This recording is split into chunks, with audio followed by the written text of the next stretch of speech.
As ek julle moes vra om my vanoggend te help, sou ons elkeen van die gawes van die Gees kon opnoem. En dis nie moeilik nie, want ons het al soveel preke gehoor oor die gawes van die Gees.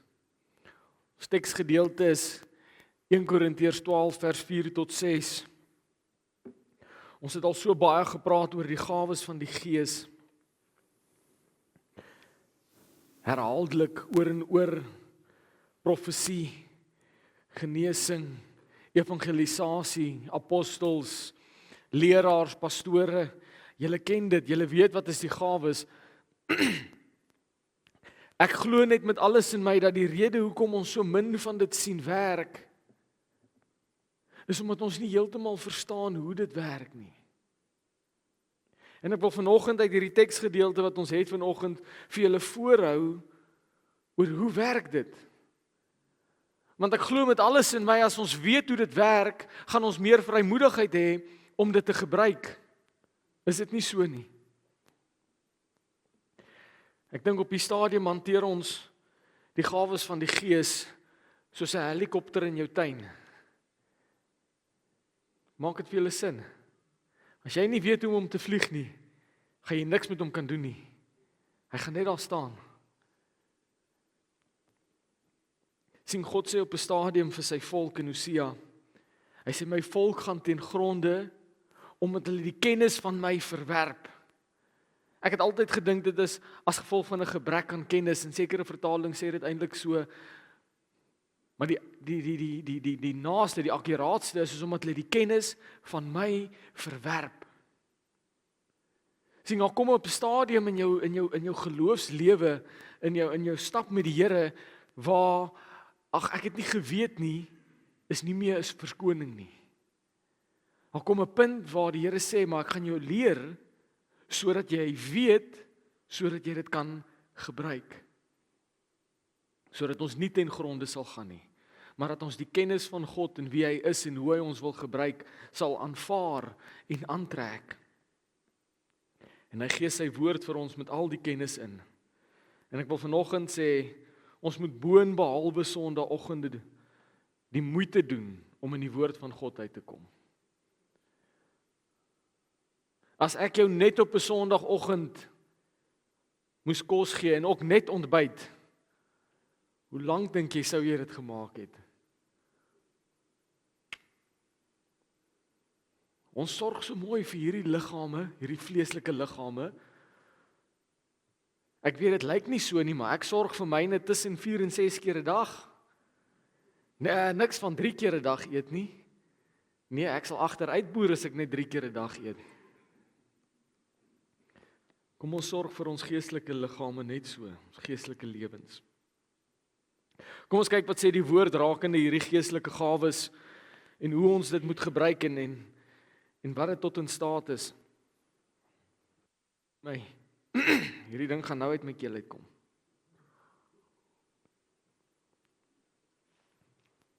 In Korintiërs 12 vers 4 tot 6 sê: Daar is 'n verskeidenheid genadegawes, maar dit is dieselfde Gees. En daar is 'n verskeidenheid dienste, maar dit is dieselfde Here. En daar is 'n verskeidenheid aktiwiteite, maar is dieselfde God wat al hierdie dinge in almal bewerk.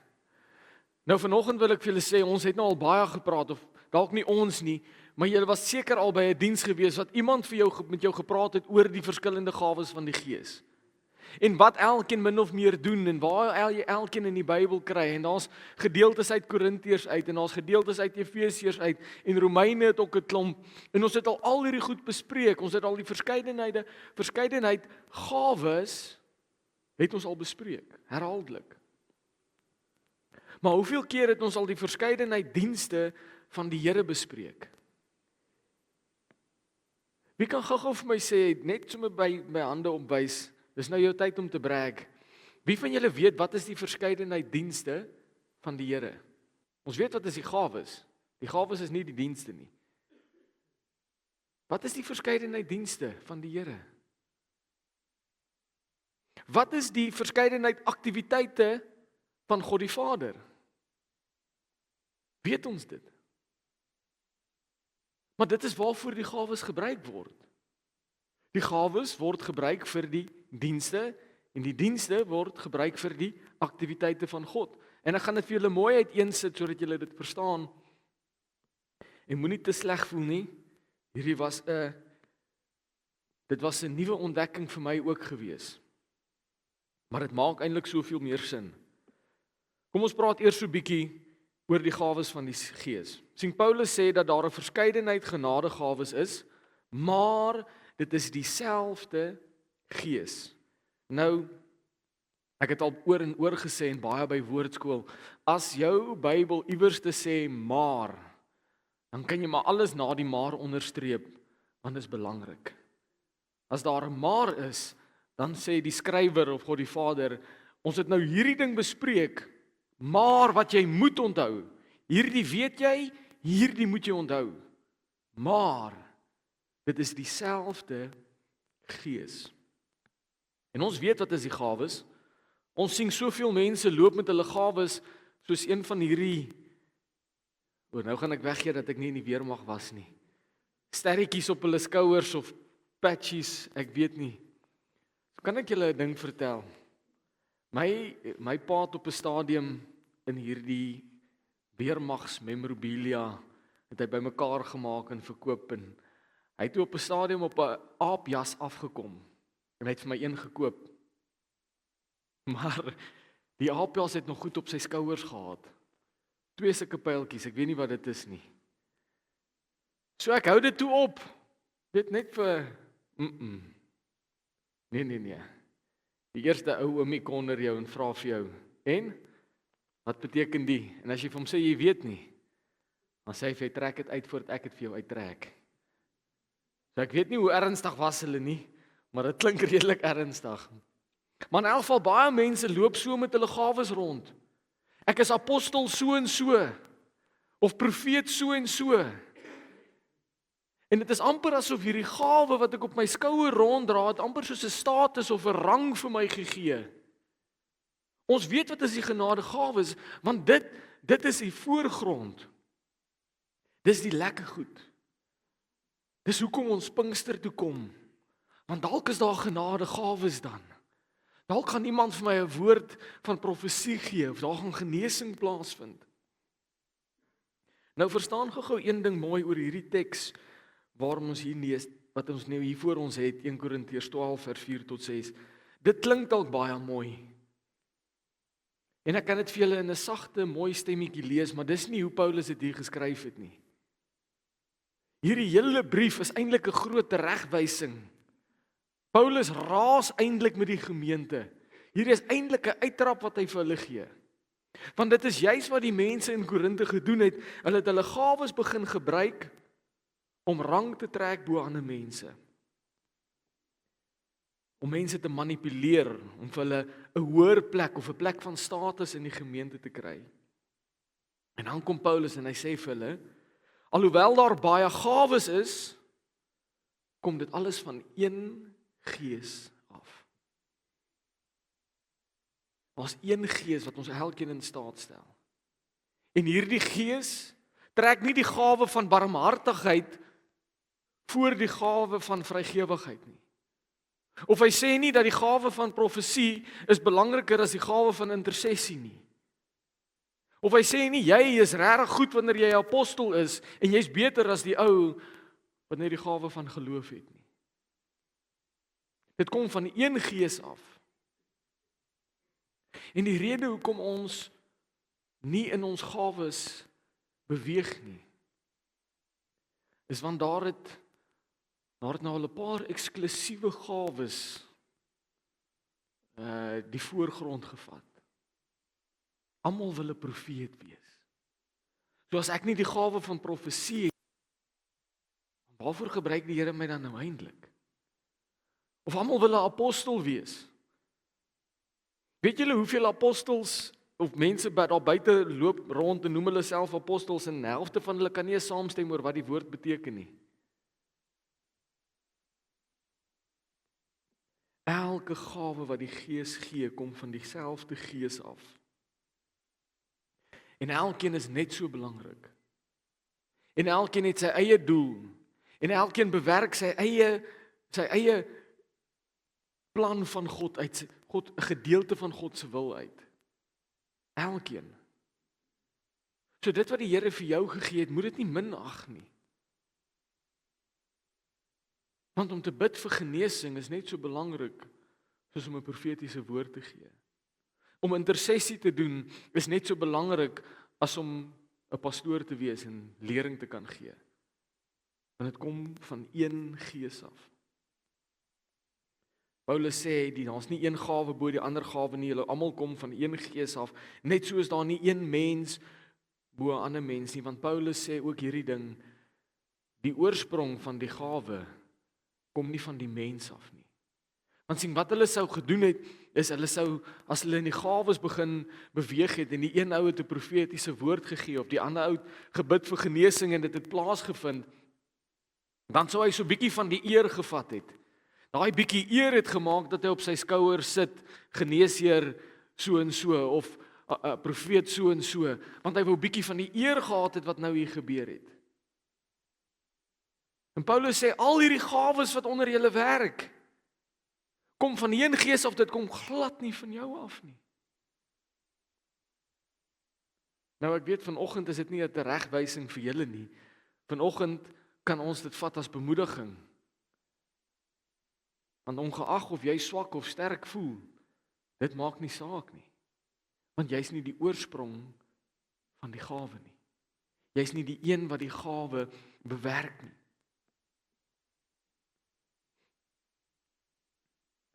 Ons hoef nie te vrees nie, want ons is nie die oorsprong van die gawe nie. Ons het met Pinkster hierdie teksgedeelte hanteer en ek wil dit weer vir julle lees, maar ek wil die klem so bietjie verander. Ek gaan hom eers vir julle lees. Dit sê, maar julle sal krag ontvang wanneer die Heilige Gees oor julle kom.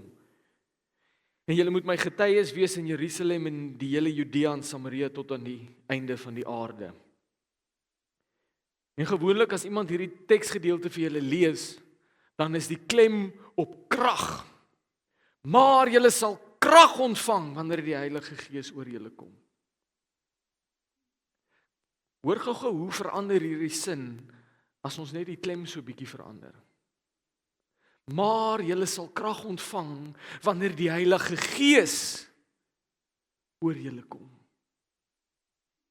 So wanneer kry jy krag om hierdie gawe wat God vir jou gegee het? Wanneer kry jy die krag wat die een Gees aan almal gee? Wanneer kry jy die krag om dit te doen? Wanneer jy genoeg geleer of gelees het? Wanneer jy in die regte huis groot geword het? Of wanneer jy net sober gewoontes gehad het jou hele lewe lank, kry jy dan die krag om die gawe te gebruik? Nee. Jy kry die krag om die gawe te gebruik wanneer die Gees oor jou kom, want sien, die oorsprong van die krag kom nie uit jou uit nie. Die Gees gee dit vir almal.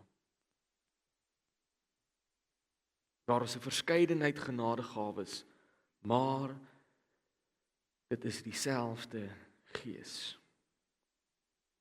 Dan, so die gawes van die Gees bring ons tot by die dienste van die Here. Nou ek weet, en dalk kan julle maar so 'n bietjie kwaad wees vir my, maar ek het julle so 'n bietjie mislei in die begin van die diens.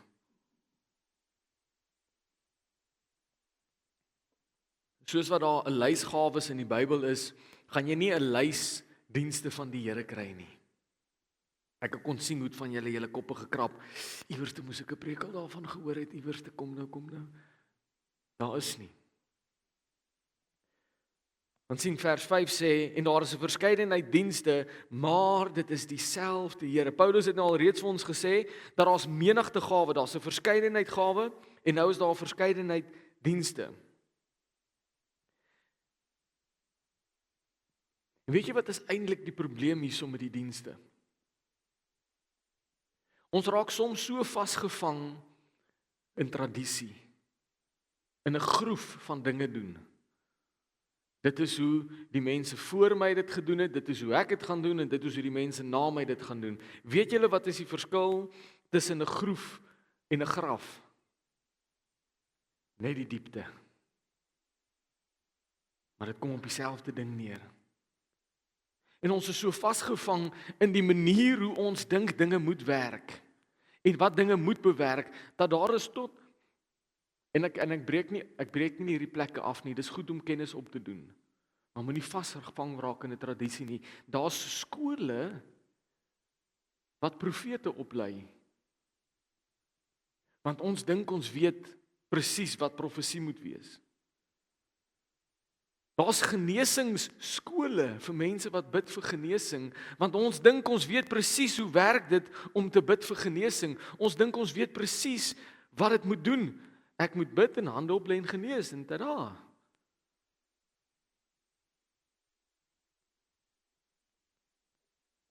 Daar is omtrent vir elke gawe 'n skool wat jou gaan leer hoe dit lyk. En dis goed om die kennis op te bou. Maar onthou wat Paulus sê. En ek gaan dit nou vir julle verduidelik. Daar is baie dienste vir hierdie gawes. Met ander woorde, wat jou gawe kan doen, of dit nou die gawe van profesie, of genesing, of intersessie, of wat ook al dit is, hierdie gawe van jou is nie net die een ding wat jy dink dit moet doen nie. Die gawe van genesing is nie net vir jou beskikbaar wanneer jy jou voete in 'n hospitaal sit nie. Die gawe van genesing kan kom vir iemand wat gebroke van hart is.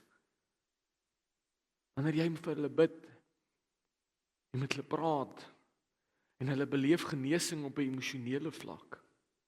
Want soos wat daar 'n verskeidenheid gawes is, so is daar vir elke gawe 'n verskeidenheid dienste, menigte maniere hoe jy dit kan gebruik.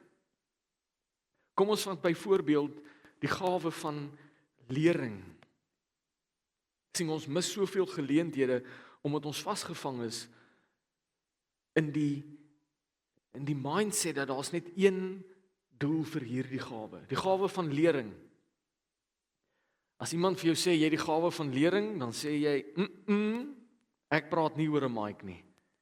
Praat nie voor groot groepe mense nie.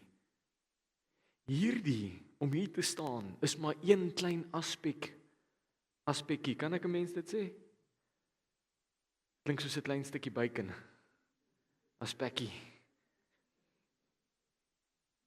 Hierdie is maar een klein gedeelte van die gawe van lering.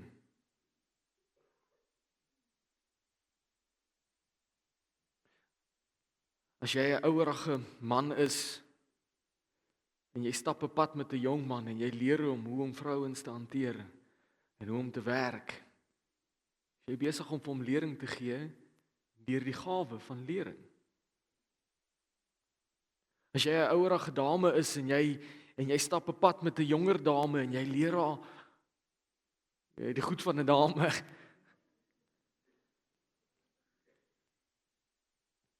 daar het 'n klomp goed in my kop omgekom, maar ek het nou al geweet om iewers te my mond te hou. Ek wou goed sê soos was goed was, en maar gelukkig het ek nie, nee. Maar as jy 'n pad stap en jy gee die persoon lering, dan is jy besig om deur die gawe van lering dit te doen. Wanneer jy op 'n Sondagoggend saam in die kerk vir 'n klomp mense bid en jy tree in vir hulle en daar's intersessie wat plaasvind, dan is dit maar een aspek van die gawe van intersessie. Wanneer jy by die huis in jou binnekamer is en jy daar bid, is dit nog 'n gedeelte van intersessie. Daar's verskeie dienste wat die Here wil hê ons moet bewerk. Sien, die Heilige Gees gee vir jou die gawe, maar die Here bepaal wat jy met hierdie gawe gaan doen en waar jy dit gaan gebruik.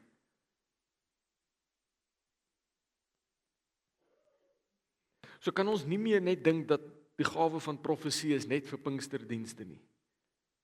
Of die gawe van genesing is net vir hospitale nie. Kan ons besef dat die gawe van lering en lering gee is nie net vir die pulpit nie, is nie net vir die kerk nie.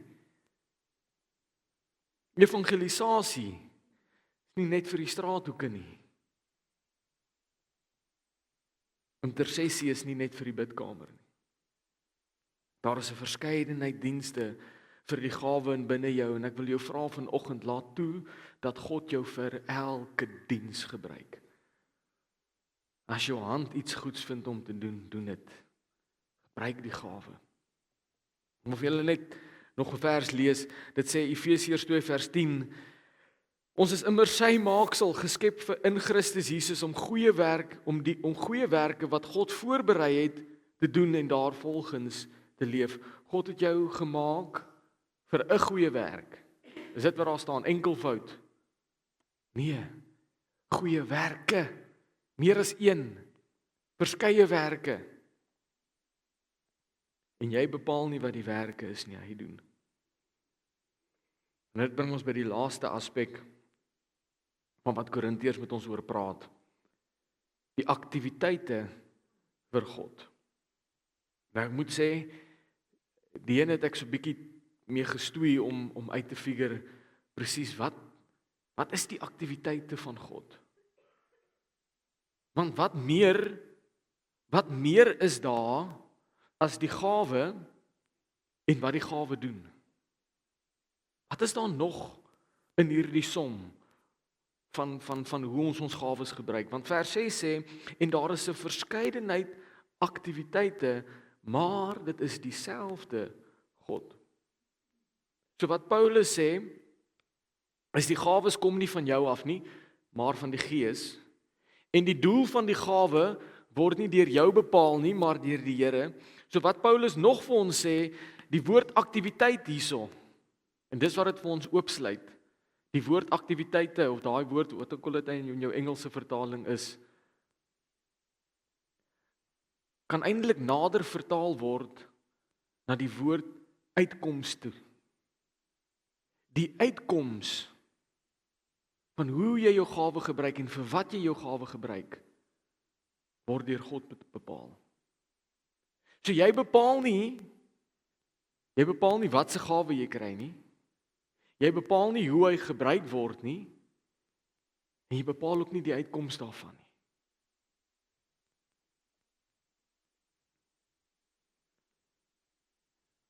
En ons het nie eens beheer oor hoe die situasie uitloop waarna ons gawes gebruik nie. Sien Moses voor Farao. Moses doen net wat God vir hom gesê het. God roep vir Moses en hy sê gaan na Farao toe, gaan sê vir hom hy moet my volk laat gaan. Ek wil hulle hê. Wat verwag julle sou die uitkoms wees as Moses gehoorsaam was? My eenvoudige brein sê vir my, as God sê ek moet dit doen en ek doen dit, dan gaan Farao mos nou die mense laat gaan. Dis mos nou 1 + 1 is 2. Nie in die som nie. God sê vir Moses gaan na Farao toe, sê vir hom hy moet my volk laat gaan. Maar hoor wat doen God dan? Eksodus 4 vers 21. Die Here het vir Moses gesê, wanneer jy teruggaan na Egipte, sien toe dat jy al die tekens waartoe ek jou in staat stel voor die Farao doen, maar ek sal sy hart verhard, sodat hy die volk nie sal laat trek nie. Ek en jy het nie beheer oor die uitkoms van dit waaroor God ons aanstel nie. En al draai dit negatief uit, al is die uitkoms dat hulle lag, al is die uitkoms dat hulle nie gesond word nie en dalk sterf, maak nie saak wat die uitkoms is nie, dit word nie deur jou bepaal nie, dis nie omdat jy swak was nie, dis nie omdat jy nie geweet het wat om te sê nie, dis omdat dit is wat God bepaal het.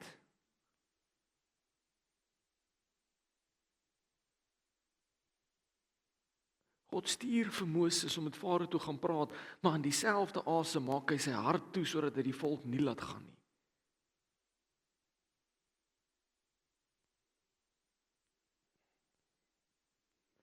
Sien, ons kan nie eers die uitkomste van hierdie gawes bepaal nie. Ek sê dit baie, want mense misbruik dit.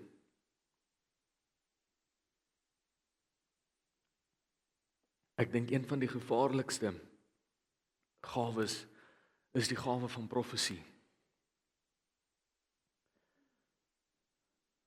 En ek breek geen profete af nie, dis nie my plek nie. Maar ek het al mense gesien uit emosie uitpraat.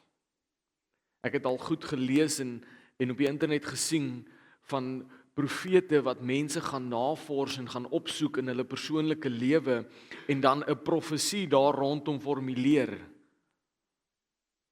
Dit kom ons dan nou nie van God af nie. Maar wanneer God jou gebruik om 'n profetiese woord vir iemand te gee, dan dink 'n ou gewoonlik die uitkoms daarvan sal positief wees. Ek wil julle 'n storie vertel, dit is nie my storie nie. Maar ek leer baie uit stories uit. So die pastoor vir wie ek gewerk het in Parys, sê hy was eendag by tentdienste gewees. En die pastoor wie daar gepreek het, ek kan nie onthou wie dit was nie, het toe 'n uitnodiging gemaak vir mense wat genesing nodig het. Om vorentoe te kom sodat hulle bid vir genesing, en ek weet nie wie van julle was al by 'n tentdiens nie. Dis nie een of twee wat uitkom dan nie. Ek dink daar's amper nie 'n persoon in daai tent wat sit verder nie. So hy word toe nou vorentoe geroep en gesê, hoor, begin jy daai kant bid, ek gaan hierdie kant begin bid. En dan kry ons mekaar in die middel en hy vertel dat iewers te kom hy by 'n jong koppel af. En hy bid vir hulle. En hy sal die eerste een wees wat erken dat hy's nie 'n profeet nie, maar daai dag gebruik die Here om vir hulle 'n profetiese woord te gee. En hy sê vir die jong koppel iets in die lyn van, julle gaan swanger word. Die Here gaan vir julle kinders gee. En hy sê die volgende oomblik sak daai vrou af tot op haar knieë en sy skree asof iemand haar seer maak. En hy sê die man staan en kyk vir hom asof hy hom aan die kraag wil gryp en bykom. En hy skrik sy alie af. Hou onmiddellik op bid. Staan en kyk net terug. Wat doen ons nou? En dit raak toe so 'n groot sien dat hulle die koppel moes bidkamer toe vat en dat die pastoor wie die diens aangebied het vir hom gesê het, hoor hierso, stop jy nou maar eerder 'n bietjie. Moet jy nie verder bid nie asseblief. In elk geval, hy het toe nou nooit weer van hulle gehoor nie, nooit weer iets met hulle te doen gehad nie. Ek dink ook nie hulle het hom weer genooi vir die tentdiens nie. Hy sê 4 jaar later, ek dink is 4 jaar. 4 jaar later stap hy in 'n Pick n Pay met sy mandjie af. En toe hy so om die een rak kom, storm daar 'n vrou hom. En sy gryp hom om die nek en sy druk. En kort op haar hakke kom 'n man met 'n pram. En sy sê vir hom, pastoor, jy weet nie waarvoor jy gebid het nie.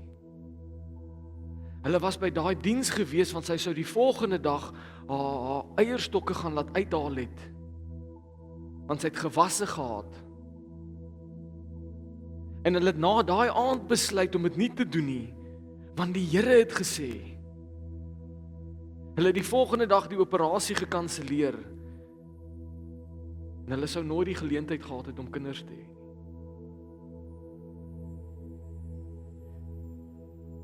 Soms is die uitkoms glad nie wat jy verwag in die oomblik nie. Soms gebruik jy jou gawe en dit lyk asof jy nou verwoesting gesaai het. Lyk asof jy seer gemaak het. Maar die uitkoms is nie joune om te bepaal nie.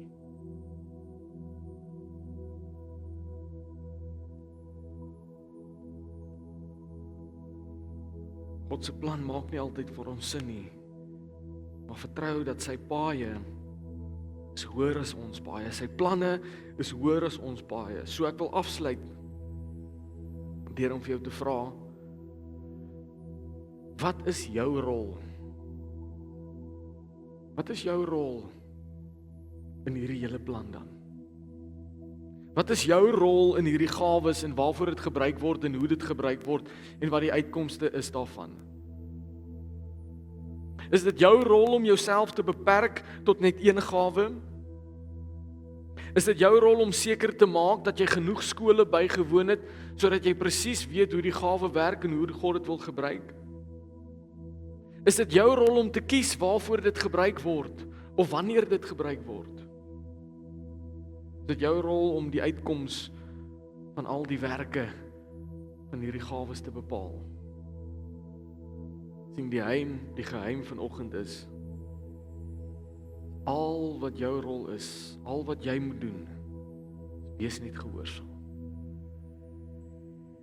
Al wat van jou afhang, of jy gaan luister of nie. God sorg letterlik en figuurlik, en enige manier hoe jy daarna wil kyk, God sorg vir alles. Want dit is alles God se werk. Dis alles hy wat dit doen. Dis hy wat die gawes vir jou gee. Dis hy wat die aktiwiteite daarvan bepaal. Dis hy wat die uitkomste bepaal. En jy hoef nie die gawe te vervaardig nie. En jy hoef nie die dienste of die bediening daarvan te beheer nie. Jy hoef ook nie eers te verseker dat die uitkoms goed is nie. Net gehoorsaam wees. Hy sorg vir die gawe, hy sorg vir die werk, hy sorg vir die vrug daarvan. Jy daag net op. Steek net jou hand op en sê, Here, hier is ek. Stuur my. Gebruik my. Kom ons bid saam.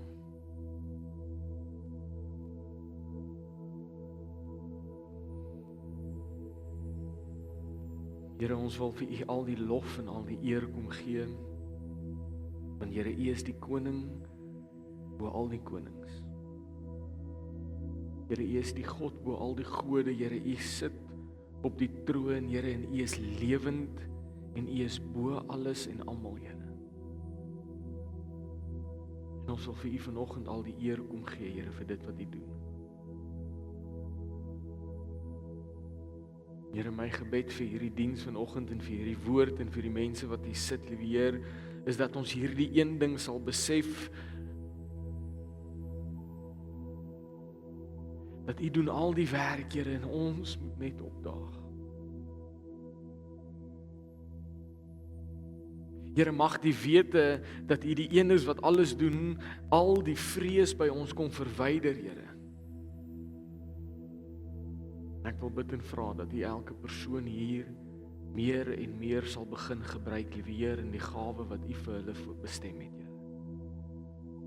Die gawe wat U vir hulle gegee het. Here, dankie vir U Heilige Gees.